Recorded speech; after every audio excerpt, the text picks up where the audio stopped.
Chris and Sean. Hey everyone. From Dream Car Exchange. Excited to bring you our next video in our Would You Rather series. So it's where we take two cars, we compare the exteriors, styling, check out the interiors, and then take them for the all-important test drive, come back, talk about it a bit, and then we're gonna choose which we'd rather. So awesome matchup today. Yeah, I'm really excited about this. I mean, you're talking about around a $35,000 price point, right? Give or take a little bit. I think there's a ton of cars in that price range, and to think that you can get these two cars for the price of an average new car is insane. You know, so right by me here is we have a 2005 Porsche 911 C2S and 2008 Aston Martin Vantage. Yeah, and both 6-speed manuals. And you know, just really looking forward to this, and really want to thank our friends Cyrus and Paul for letting us borrow your cars to do this comparison today. Couldn't do it without you. This is going to be fun. Yeah. All right, so let's take a look at the exterior of the Aston Martin. Again, 2008 Stratus White. I mean, I don't know, you're going to get a lot of different angles here, but I don't think there is a bad angle. Every single angle, I mean, it's perfectly proportioned. From the front, I mean, it's an aggressive look, wide track.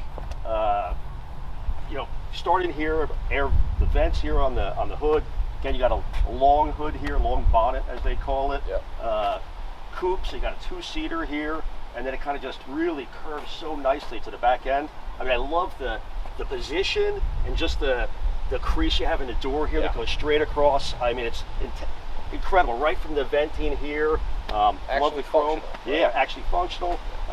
Just one of my all-time favorite, I mean, looks for a car. I remember when these first came out, and there were a bunch of articles, because this was really targeting kind of the mid to upper range 911s, right? So they compared it to a base and an S, but it was another article, I think, that also talked about like the lights of the cars being like the jewelry of it, right? And to me, and they referred to it as, if that's the case, then these are the Tiffany of lights. And honestly, you know, the daytime running lights, when these are on, just look absolutely awesome, you know. And honestly, they had it took a long time for the DB9 to get those, and I don't know why, but you know, they just look absolutely fantastic. Yeah, and I know we've talked about headlights in a couple of other comparisons, especially with some of the older cars, because a lot of times that really shows the age of a car. But again, 12-year-old car, and you highlighted, you know, the daytime running lights there. This thing, they've aged so well. I mean, these look completely modern still, which is just incredible. Yeah, and to me, this is probably one of the best looking silhouettes on a car, hands down. You want to pop? We'll take a quick look at the engine. Let's pop the hood. So 4.3 liter V8. So stock, these were 380 horse, just over 300 foot-pounds of torque. This one's got a couple of mods to it that brings it closer to almost 420. I mean, it's so far back. It's right against the firewall. So actually, I think it has a 50-50. It's like, it's almost spot on. Yeah, 50-50 weight distribution. Yeah. As you can see, I mean, it's way back there. The dry sump gives it for the weight a lot as well of lower. too. Yeah. And you know, strut brace across there. You know, it's pretty cool here, where it's you know, final inspection, and it's, you know, whoever the person is gets it on there. So pretty cool. Very cool. All right, so let's take a look at the interior. Cool little feature here, these swan doors, so they have a little slight incline. Really cool. I mean, I don't know how many times I've sat there and you're inching out for the curb and you're thinking, oh my God, am I going to scrape here? But here, you know, you got a lot of nice clearance. From the exterior coming into the interior, I mean, the craftsmanship, the materials, the design, I mean, it flows right into the interior. This is just a spectacular interior. I love this cabin.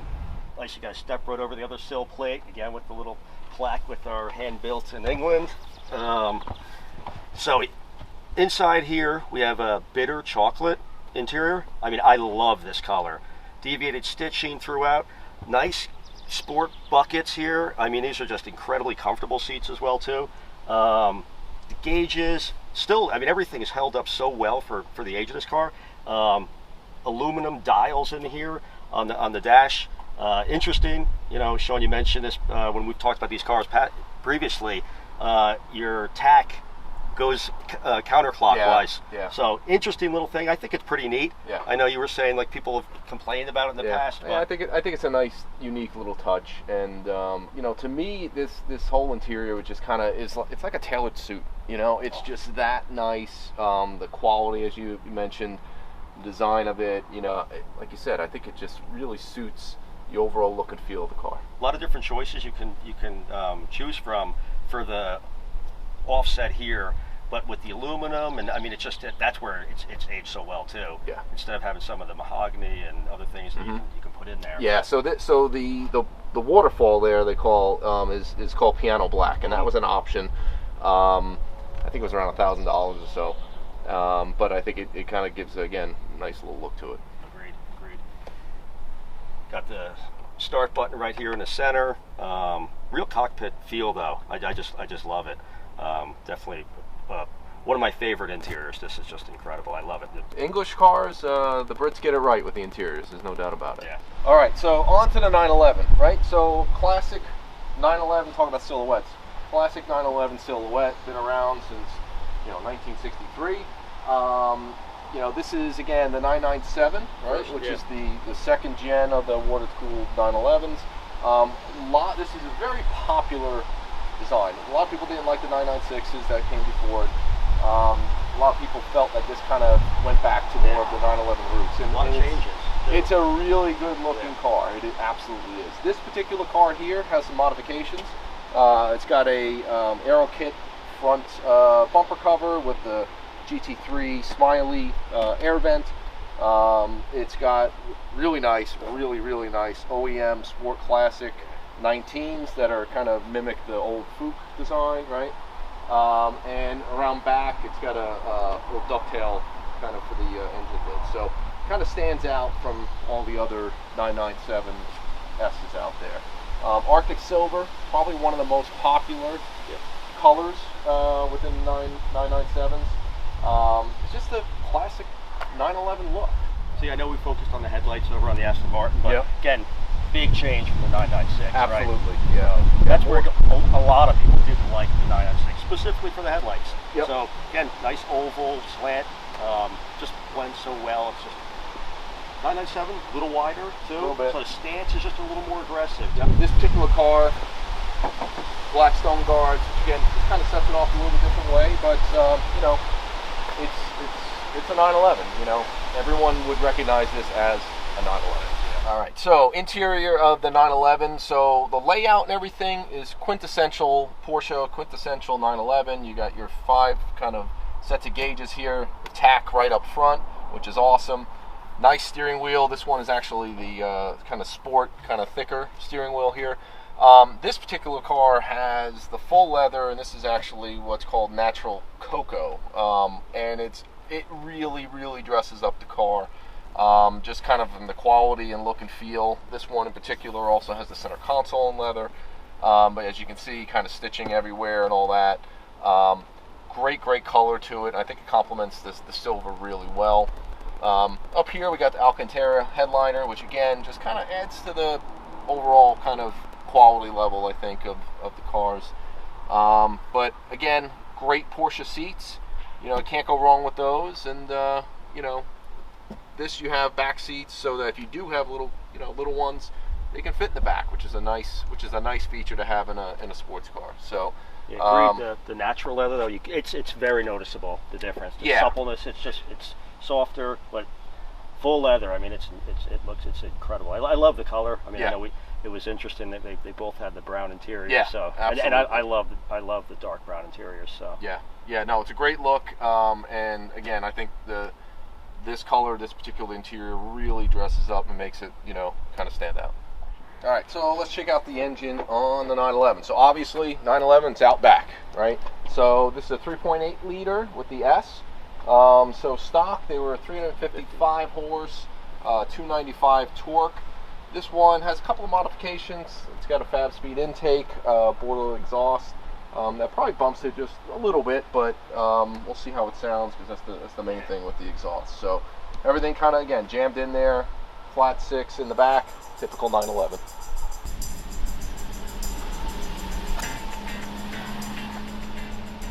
All right, so So test drive the Aston Martin.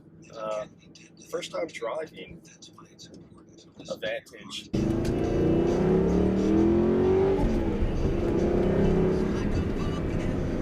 That sounds great.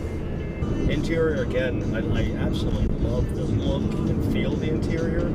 From a driving position perspective, everything is right where it needs to be. Nice short throw with the shifts. Good vision. I'm a little shorter, so can't really tell where the end of the hood ends. I know it's a longer hood, but overall the car is pretty compact. A lot of engine sound, really quiet otherwise from an exterior noise perspective. Front engine, I know Sean was pointing out how far back the engine is in the bay there. You can really tell this is the weight distribution is almost spot on. This thing's probably right around 400 horsepower. It definitely pulls you nicely. We're on some back roads here, so can't really let it out too much, but loving the sound. These come in at around 3,600 pounds. You can tell it's a bit heavier. I think the comparison to the 911 is going to feel a little more nimble than this, but it's a very nice cruiser. I mean, it's checking off all the boxes.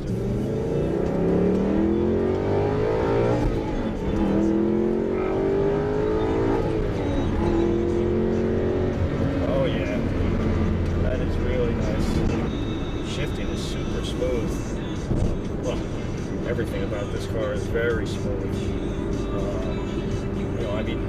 I'm talking about the styling from the exterior brought right through to the interior.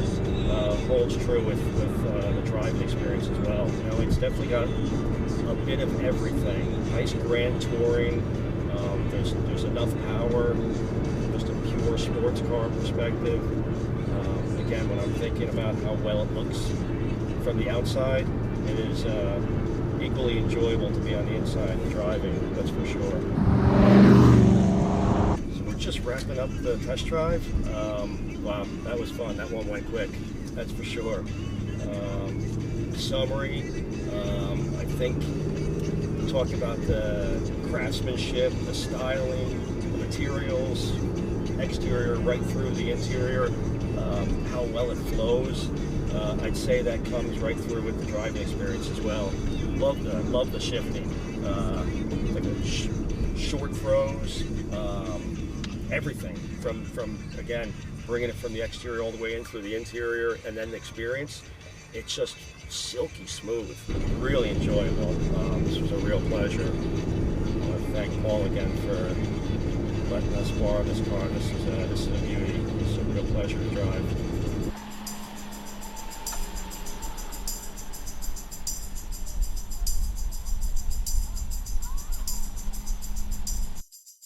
Alright, so here we go in the Aston.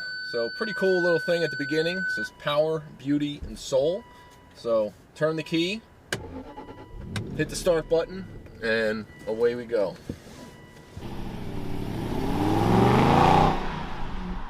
A nice grumble to it, that's for sure. First impressions, steering feels good. Definitely feels the imperfections in the road, which is okay, that's for sure. Pretty tight. A little bit of roll, a little bit of pitch through that turn, even though not going terribly fast.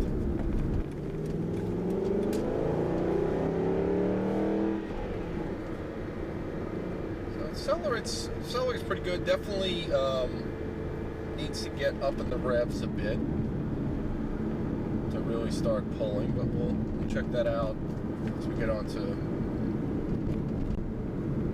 the other roads here. Feels solid. Definitely feels solid. Kind of going over some of these bumps. Sounds really good. I think loud, but not too loud. So this car has It has RSC 200 cell cats, so it breathes a little bit better through that. It has Quicksilver muffler, which I think is their, I think they have different models. I think this is the Super Sport, so it's a little bit louder. So it's fairly loud on the outside in particular. Once you're, get to the upper revs and you're full throttle on it. But kind of cruising when you're not on the throttle, it sounds good and you can have a conversation quite easily. There's definitely a lag in the throttle response. You press down the throttle, it takes a little bit for the tach to come up, and it's definitely noticeable. In the, other V8 Vantages that I've driven, and I've driven this one quite a bit. I actually used to own this in the past, so this particular car. So very familiar with this one, and but I haven't driven it. Actually, I haven't driven this probably in about 5 years.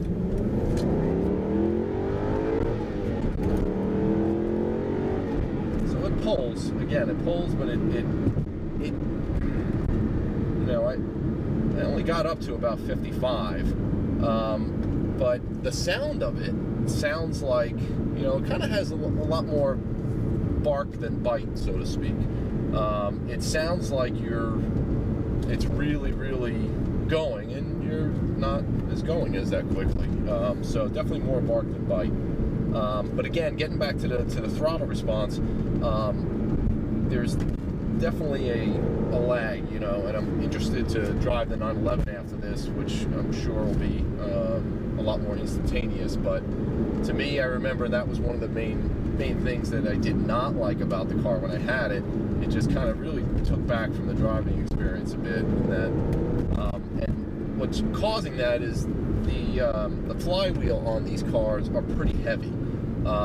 So there's a lot of momentum and inertia to get it going, and then actually, you'll see here, when I let off the gas, it's actually taking a while for it to respond and actually come down on the RPMs, even if I put it in neutral. I mean, it takes a long time to get up and a long time to get down, so that's a heavy flywheel that's causing that. So if I were to have one of these again in the future, I think I would definitely go the modification of a lightweight flywheel, because I think it would really, really, really improve the overall driving experience of the car. Everything else I think is pretty spot on. And again, just kind of sitting in this interior, it's gorgeous in here, and just the quality of materials and the feel of the leather and the deviate stitching and the design of it overall. I think it's quite stunning, and it feels special, right? I think that's really a compelling point. Is it feels special? It feels different. Again, particularly for a $35-ish thousand car. On the highway here.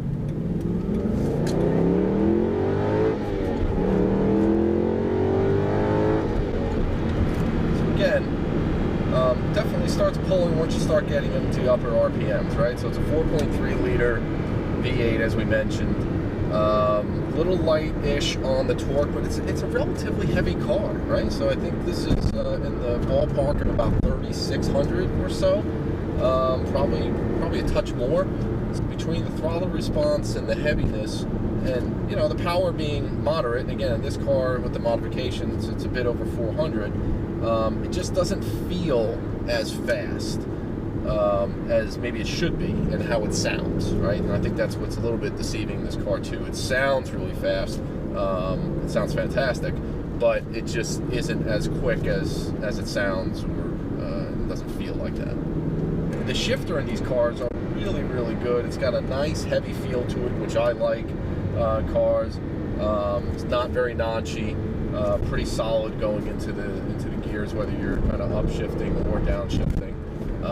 So the shifter, I think, to me, is a really important part of the experience, and having a good shifter is important, and this is a good shifter in this car.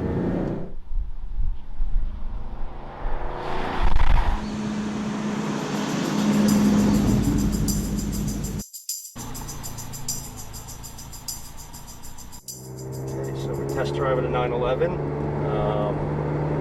We mentioned it, quintessential 911. I mean, everything in here just feels all Porsche. I know when we were talking about the interior, how beautiful this Cocoa interior is in the natural leather, but it was another area where from the 996 to 997 there were a lot of upgrades. I think altogether for the car in general, talking about 80% of the parts were new, the 997s from the 996. But the interior certainly was an upgrade as well too. With the natural leather, it brings it all together so much more nicely. But just generally speaking, the interiors were upgraded in 997. And love that tack right in the middle, a big tack. That's what you're really focusing on. So we got the Orla exhaust. I think we'll get a little taste of that in a bit here.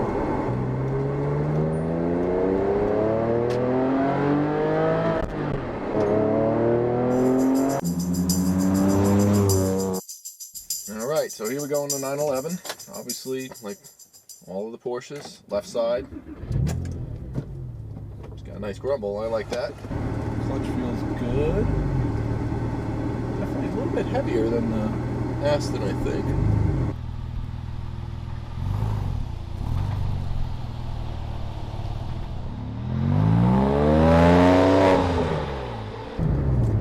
Definitely a shorter shift. So this one has a stock OEM short shift, if I remember correctly, and it definitely feels like it. Interesting. I think initial impression is I can feel the bumps more in this, and this 911 has the PASM, right? And it's on the softer setting right now. I just put it to the stiffer one, and it's definitely stiffer than the Aston, but it also does not roll nearly as much as the Aston did, for sure. And the throttle response is typical 911, which is fantastic. So definitely noticeably different than the Aston.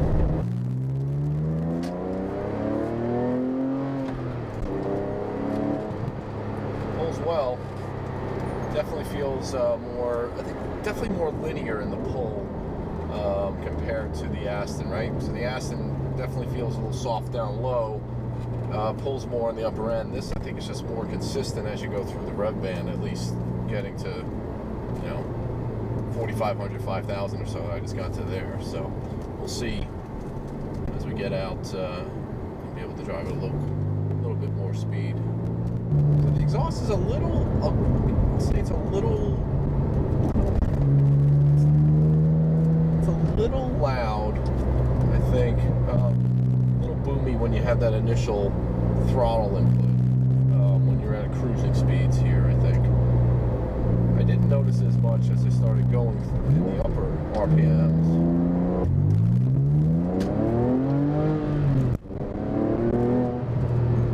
Yeah, I definitely like the exhaust sound and what it does to the sound with this particular aftermarket exhaust as it gets out in the upper range compared to kind of cruising speed. Definitely sounds good up top to me. So looking inside here as we're driving along, I mean, obviously, again, typical 911, great sight lines. You can see everything. You got, the fenders up front that are very prominent. You can see them. See out the sides and the back. Definitely better than the Astons. The Aston has pretty short windows.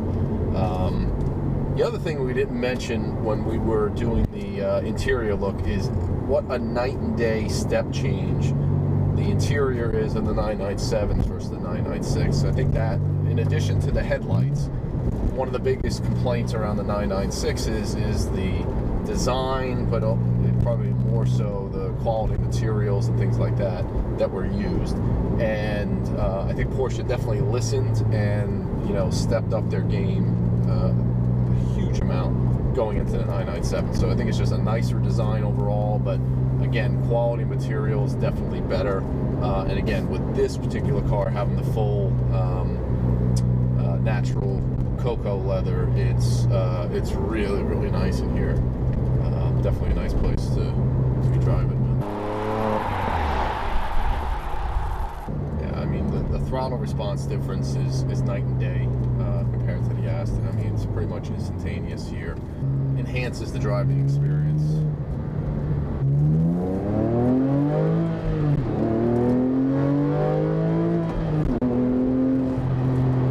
Yeah, definitely quicker. No doubt about it. Is it quicker than the Aston? And again, it just pulls really, really evenly throughout the red line, and actually feels like, and I've driven a lot of 997s over the years, and this one in particular feels like really strong 55, 6 plus, pulling up to 7,000 or so. Very impressive. Very impressive.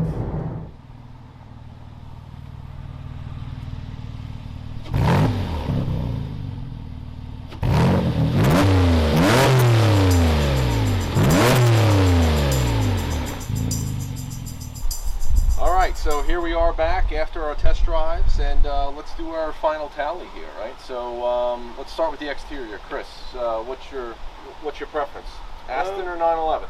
I think we probably got it through the discussion we were having as we were going through it, and this is so hard to compete with, from exterior to styling. I mean, it's just a gorgeous car altogether. Everybody competes with the 911 in every category, yeah.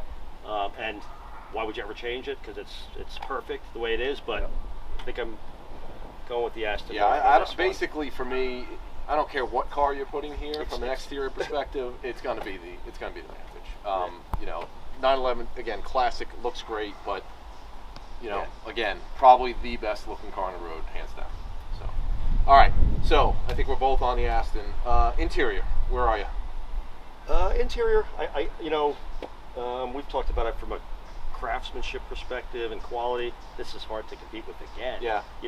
Porsche does a fantastic job. They're awesome interiors, both of them, with the color combos, everything. Yep. Super Equally matched, and it was just really cool to have that. I still think I'm going to go with the Aston Martin for the interior. Yeah, I mean, I agree with that. Again, I think it feels more special to me. Like sitting inside the Aston feels more special. Again, between the just the design of the instrument panel. Again, just everything about it just feels more special. And again, this is great, especially with having the cocoa interior. It is fantastic. 911s, the 997s interiors are really nice, but it's just again. No, and I think to that point, this is really an upgraded 911 altogether, with the full leather, the natural, the cocoa. It's awesome. It's absolutely awesome. Put it in this way, comparison to a regular 911. I agree, and to me, the difference between the exteriors was, much stronger on this. The interiors, I think, were closer for me. So I definitely got to give the nod to the Aston. Okay, so next, performance. So performance, I think that one, shifting back into the Porsche realm here, I think that one, we talked about it a little bit afterwards. I mean, throttle response is so different in these cars. And for me, that's super important. That's that gives you that instant feedback of what's going on. It's a little bit of a false, feeling that you're getting with the Aston Martin. It's giving off a lot of noise. It's unbelievably tight and compliant, the whole car. A little more Grand Touring feel to it altogether. Definitely is. I noted that you feel the bumps more in this, even in the lighter of the two settings, right? Definitely more of a GT car. I totally agree with that. The steering in this car is just fantastic. I mean, the shifter in this car is fantastic. The shifter is it's really good in that car. I really like it. It's nice and heavy, but it's just fantastic in this. So very close though, super close again. It is close. I mean, this is noticeably quicker. There's no doubt about it. More, and again, to me, the responsiveness thing is big. 500 plus more pounds probably, or at least 500 pounds in this car. Plus, you can feel that heavy flywheel, and that has a big difference in the overall feel. Yeah, agreed. So agreed. I'm with you on this with 911. So okay, which one talks to you? I think it goes back to how you were describing as well too. I mean, this car is super. It looks, feels, it feels special. Mm-hmm. It really does. I think it speaks to me that way. I mean, this is a high end, hand built. Yeah. Yeah, I mean, at the time it was an entry-level exotic, Yeah, right? exactly. And that's basically what it was. That now is a $35,000, $40,000 Which is car. just incredible. You know, with 30-something thousand miles on it. It's just you know? incredible. So, you know, I mean, the performance aspect of speaking to me, again, we talked about it, but I think on the overall, it's such a good package altogether. Okay. It's got a few little things, little demerits that you take away, and Yeah. some of them are on the driving experience, so those are bigger demerits than they Yeah. might normally be, but in overall speaking to me, I just love the full packaging. Okay. Okay. For me, honestly, the 911 talks to me more. It is, again, this particular version, this one's really strong in you know, once it seemed like it was almost like an afterburner once you get up to like 500 RPMs, more than other 99Ss that I've driven. So, but again, the whole package of the steering feel, the way the clutch feels, the way the shifter feels, the acceleration, the sound. The one thing about this that I didn't like as much is it was a bit boomy at cruising speed, right? But other than that, the exhaust sounded great. So overall, this one really does talk to me a bit more than the And probably Aston. more aesthetically. I was bringing a little more of that into mine as well too. Yep. Yeah. All right. For the all-important question, which would you rather, Chris? All right, Sean. We didn't set the rules to this degree. Can we call a draw? Can we call a draw? I'm super No. close. All right, all right. Yeah, if you press me. Yeah. Again, this is really close for me in every category, but I still come back to that hand built just feels special in comparison. Not that those 911s are always special. There's nothing non-special about them, but all together, when I wrap it all together, I think it came out in my which one spoke to me more. Yeah. That I was already playing it out in my head. That I think overall, slight edge to the Aston Martin for me. All right. Yeah, for me, this is interesting because typically what drives my decision with would I rather is which one talks to me, right? And the 911 definitely talks to me more than the Aston, but given the choice, I'd have to go with the Aston. It's just way too, it's too pretty, it's too much of a, again, it feels like an event, feels special. Again, when you're talking $35,000 to $40,000 in particular, right? That I could not say no to that. And as good as the 997S is, I just got to go with the Aston. So I think it was closer than I thought it would be going into this. Interesting. Because as I mentioned earlier, I used to own this particular car, and I haven't driven it in about 5 years until just today. And it really it feels great. And if I were to get another one of these, I would get the lightweight flywheel tonight because I think that would really enhance the driving experience and really put this over the top. Agreed. So there we have it. We love doing this. Yeah. I'd love to hear what other people would think about these two cars in particular. Yep. Comments on this would be really great to hear. But if you like the video, hit the subscribe button. We'd love to keep cranking these out. Absolutely. Yeah, and this one's a particularly fun one. It's a great price point. Again, you know, cost of an average new car these days. Obviously, you're spending a lot more maintenance in these kind of cars, especially the Aston, than a Toyota or a Honda. But how can you go wrong for that kind of thing? So this was a fun one. Aston's the answer for us. But you know, we look forward to the next time. And until then, enjoy the drive.